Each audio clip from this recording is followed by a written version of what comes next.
انا طالعه حج. انت فاهمه انت بتقولي ايه؟ عارفه اني لسه بفكر فيكي بعد كل السنين دي. ما تقوليش ان انت هتدخلي تقعدي معانا بالطرحه دي. بتستعرني مني؟ طب هاتي فلوس وانت مش هتشوفي خلقتي تاني. البني ادم ده رمه. يا ريت كل المشاكل اللي في الدنيا زي مشكلتك، شويه فلوس وفي الاخر هتتحل. اكيد يعني مش بعد 19 سنه وبدون مناسبه باقي تصفي حسابك معايا يا غدا.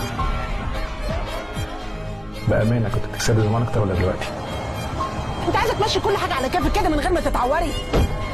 انت فاكره نفسك تايبه وحاجه بجد ولا ايه؟ هتفضلي زي ما انت ويمكن ازبل كمان. انا في مشكله كبيره على فكره وتعبانه قوي.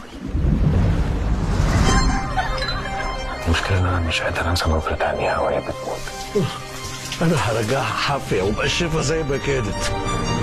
انت واهلك بتاكلوا بالحلال بسبب مين؟ لو كنت خلاص عشان انا مش سامع. غدا، هو انت عايزاني اسلفك المبلغ؟ انت خربت بيتي، انا هطلق بسببك. ايه مش شغوري؟ انا المفروض طالعه حج بس مش ثابته.